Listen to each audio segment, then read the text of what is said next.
Topbed Talk. So this is the Hearts and Minds session, and I'd like to start by introducing Professor Desmond Sheridan, Emeritus Professor of Cardiology from the National Heart Institute and Imperial College. Hello, ladies and gentlemen. It's lovely to be here. Delighted to be here again to have a genuine purpose for another tour in Ireland. That purpose today is to speak to you about the heart, and what I will say is based on some of the book's contents. But I should add that this is not a textbook of cardiology or a summary of the latest research. Rather, it's a kind of sideways view of the heart as an extraordinarily efficient bit of engineering. I wanted to write about how and why it evolved and how it can be so durable. How can a heart pump 100,000 times every day for up to 100 years, compared, for example, to a Formula One racing engine, which has a working life measured in hours?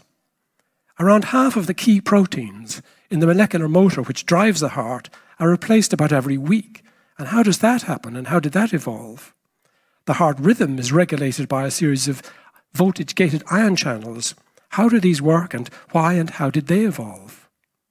The metabolic demands of organisms increased over billions of years, and as they did so, the heart also evolved into a pump consisting of 1, 2, 3, and 4 chambers.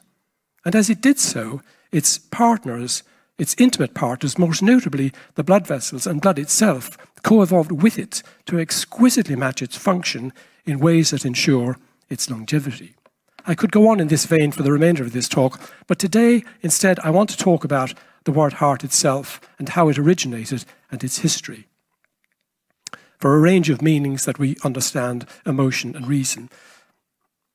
This has interested me for two main reasons. Firstly, because some of the emotional meanings carried by the word heart, such as sadness, fear and anxiety, are inextricable consequences of illness, and therefore are something we all have to be mindful of. The heart as a symbol is deeply embedded in our culture and is something we learn very early in life. For example, the full Oxford English Dictionary contains over 15,000 words related to the word heart, and of these, over 95% relate to culture and language. My second reason for thinking about this question is because some commentators have argued that advances in cardiovascular science have come to dominate our understanding of the word heart, and in doing so have displaced from our culture those meanings previously attributed to it, and as a result, the emotional aspects of human experience have been diminished.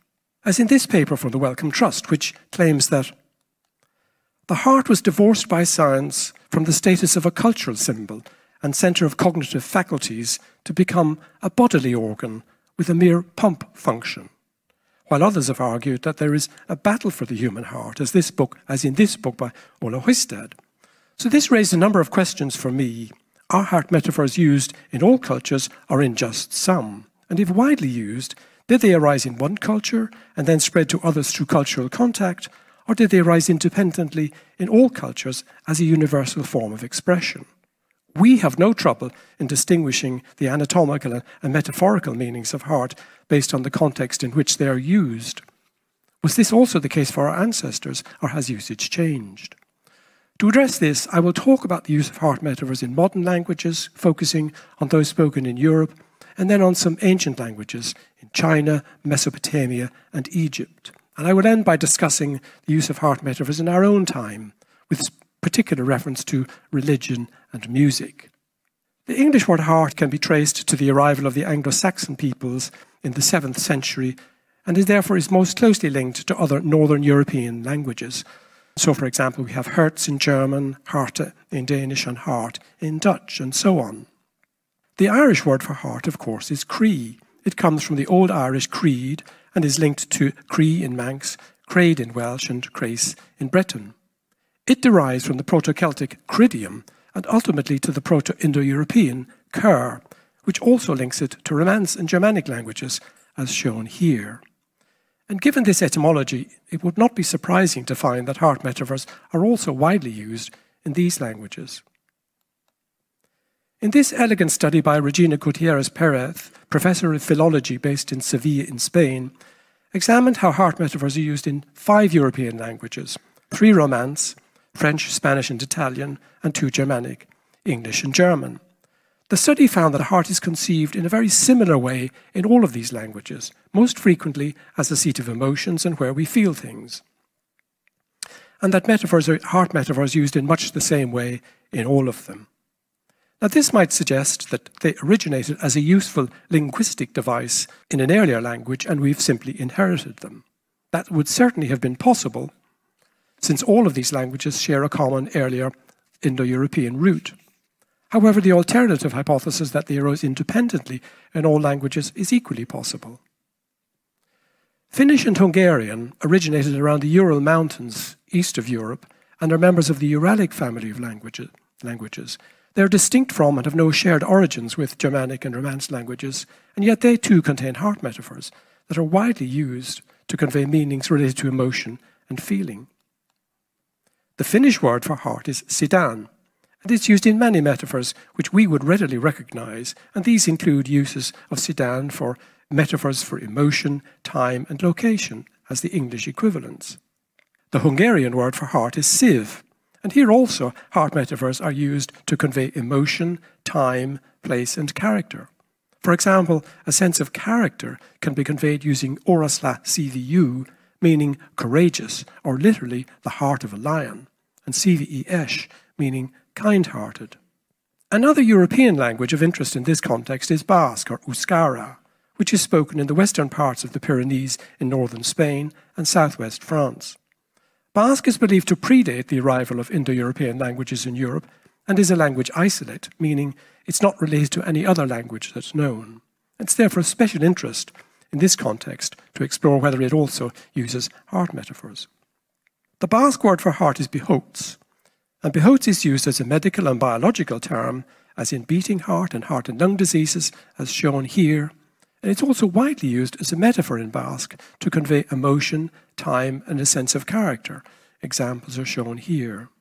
So again, we find that heart metaphors are being used in diverse languages. This might suggest that they arose independently in all of them, rather than being inherited. However, it's difficult to be certain of this, given that their geographical proximity. So one way to examine this further is to explore whether heart metaphors were used in ancient languages, and if so, in some or all of them. Early writings are especially helpful in this context because the expressions used in them were frozen in time when written and should help us to see how early heart metaphors may have been used and whether they arose separately and independently. For this, I've chosen to look at writings from three regions: China, Mesopotamia, and Egypt, where some of the earliest known writing has been discovered. The Chinese language as spoken and written today is based on continuous evolution over more than 3,000 years. We know that Chinese writing evolved from pictograms to modern abstract characters over many iterations based on a variety of objects unearthed during archaeological excavations. This slide shows the pictogram symbol for heart and how it evolved based on its use on oracle bone and shell inscriptions, bronzeware, bamboo, silk, and seal scripts to a more modern abstract form at the bottom there, known as clerical script, which was introduced during the Han Dynasty and has been in use for the past 2,000 years. The Analects of Confucius and the Book of Odes are the best known early Chinese writings. The Odes are believed to have been composed between the 11th and 7th centuries BCE and clearly show the use of heart metaphors to convey concepts of emotion and reason.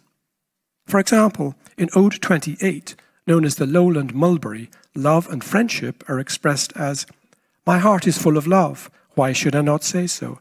The core of my heart will treasure him, what day could I forget him?" And in Ode 26, the Cypress Boat, the intimate feelings of a woman under pressure to marry one man while she loves another is expressed as, "My heart is not a mirror, for there's more than meets the eye.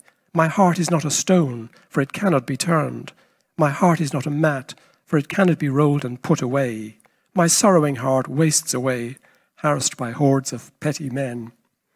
And in Ode 147, the longing for a lover is expressed as, "That a mere glimpse of plain leggings could tie my heart in knots. Enough, let us two be one." There are, of course, many other examples of this kind, and I've appended several as an appendix in the book. The Analects of Confucius, were originally written around 475 to 221 BCE and are concerned with imbuing its readers with a sense of ethics, integrity, good behaviour and wisdom. They contain many heart metaphors to convey actions of the mind, reason and will. In the following example, Ren refers to ethical virtues such as benevolence, integrity, humaneness, and Confucius advises his followers that they have great value, as in, if one sets one heart on Ren, there will be none he hates. Similarly, Tao, meaning effectiveness through acquired skills of the mind, is recommended in the following lines. If a gentleman sets his heart on Tao, but is ashamed to wear poor clothes and eat poor food, he's not worth engaging in serious discussion. And in Book 9, the heart conveys what we think of as the will. One can seize the general in charge of 3 army divisions, but one cannot seize the heart's intent of a peasant.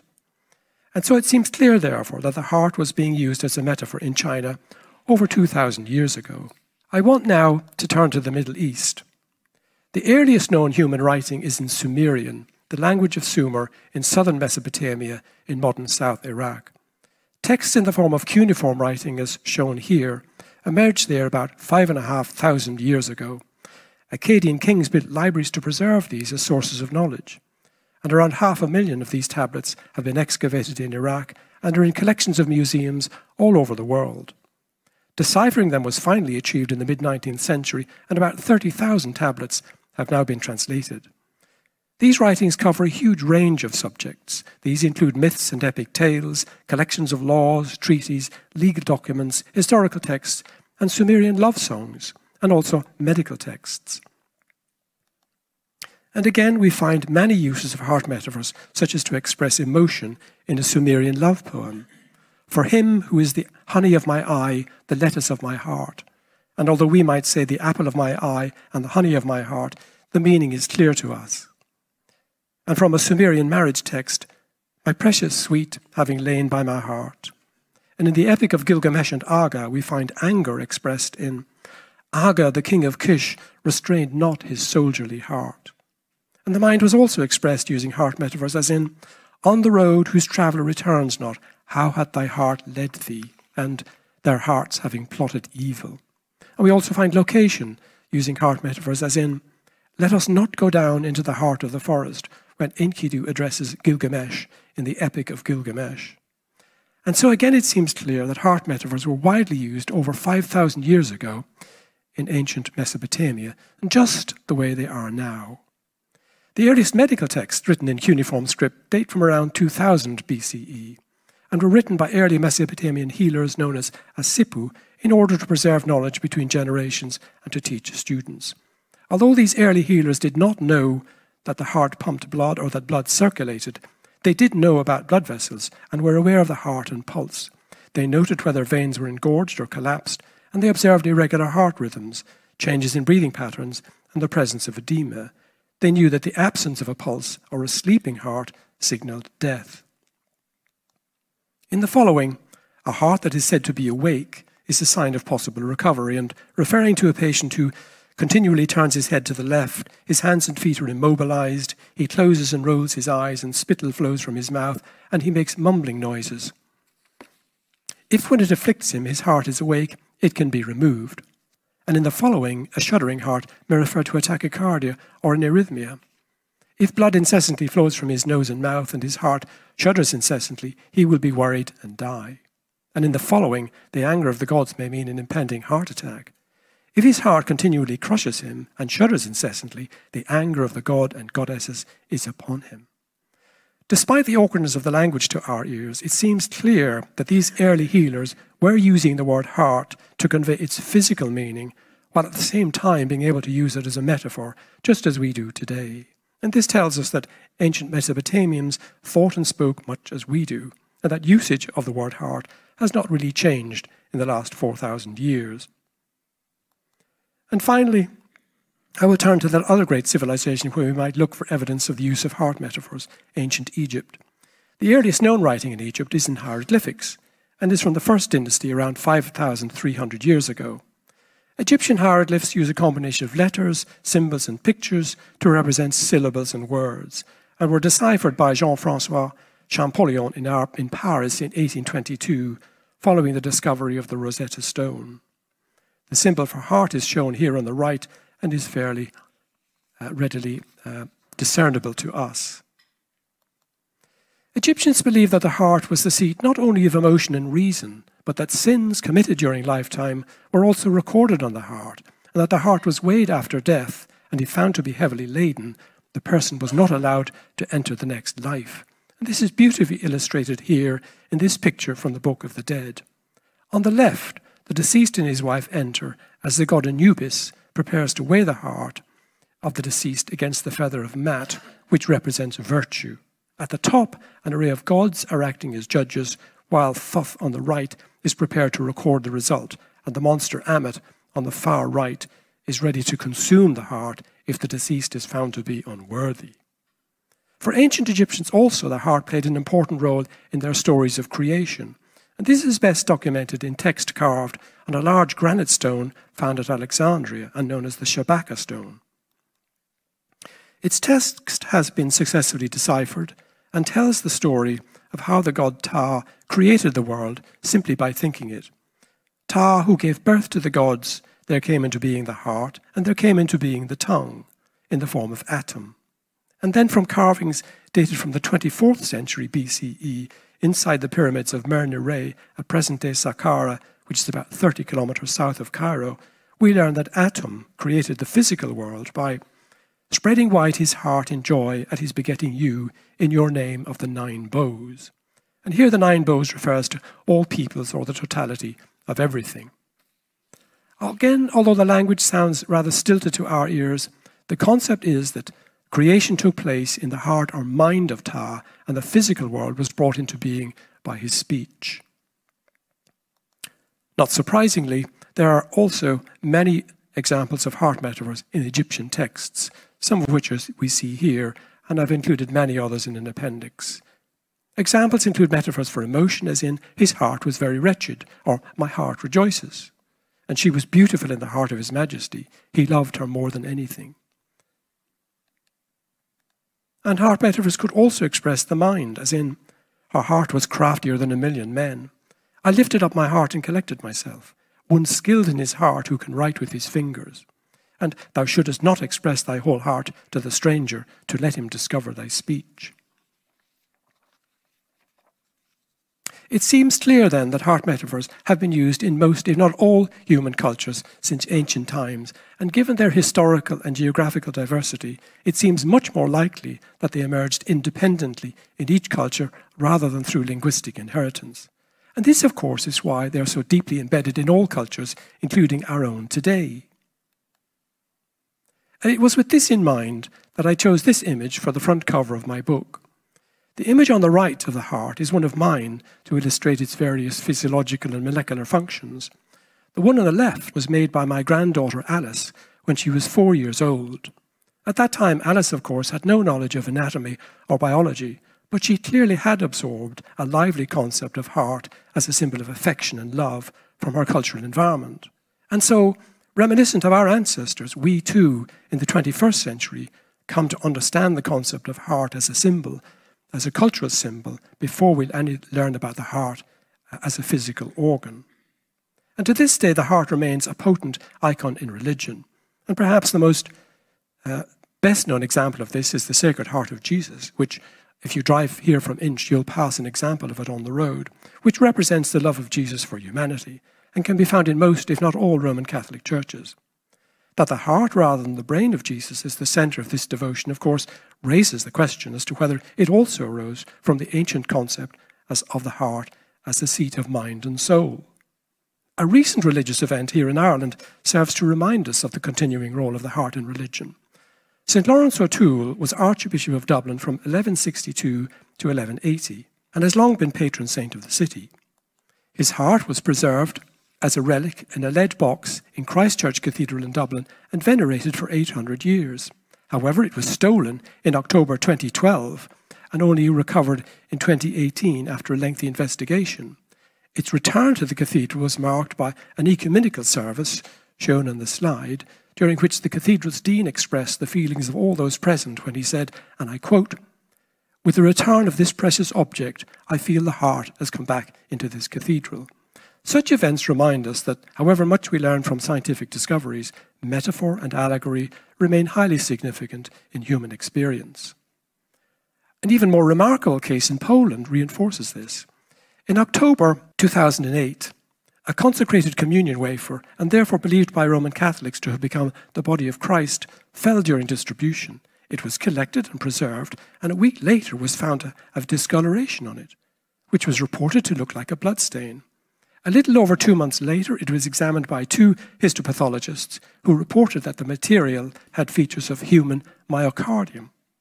Although not formally accepted as a miracle by the Church, the event is now widely touted, as illustrated in this flower, as a scientifically proven miracle, presumably in support of the doctrine of transubstantiation.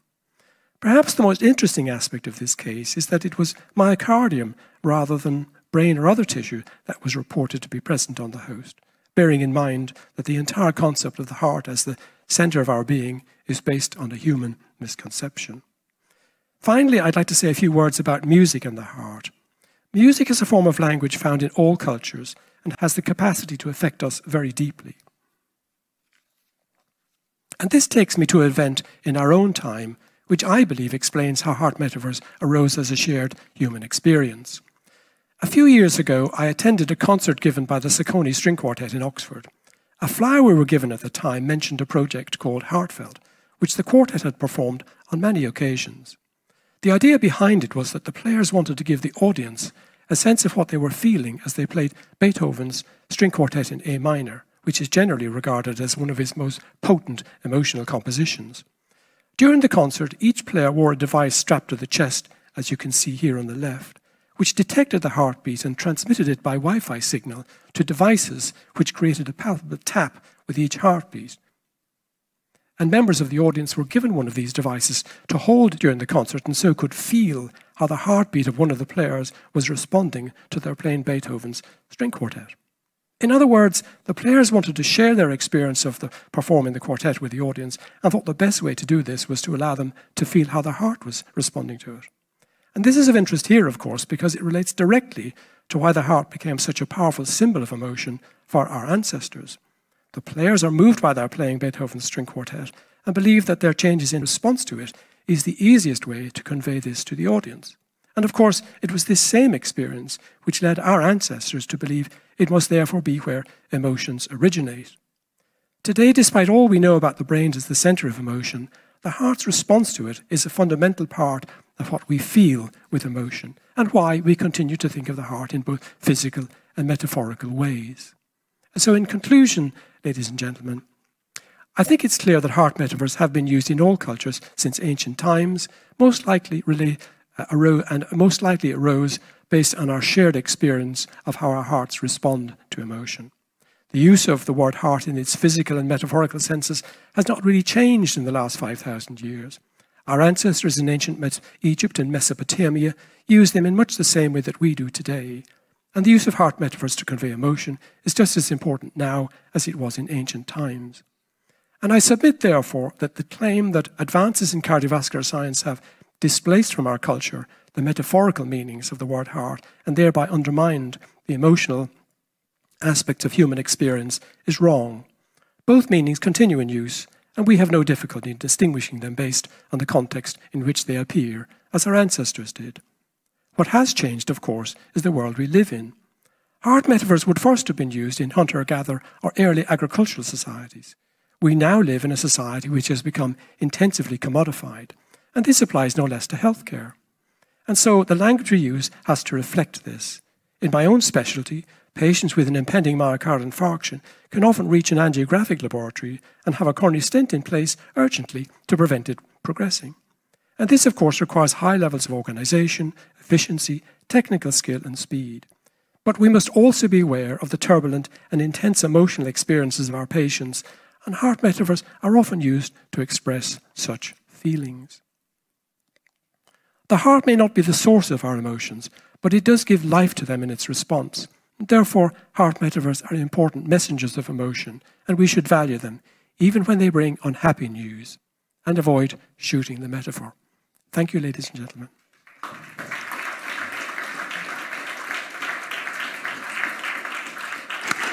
Top Med Talk. Thanks for downloading Top Med Talk. Don't forget to subscribe via your podcatcher. Don't forget to check us out on social media. We're on Twitter, Facebook, LinkedIn, and YouTube. And also, don't forget, Top Med Talk is the broadcasting arm of EBPOM, Evidence-Based Perioperative Medicine. We'd love you to find out more about that. If you check out ebpom.org, you can find low prices on some of the conferences we're organising around the world. Many of them are virtual and don't even involve you leaving your own home. Check out ebpom.org now.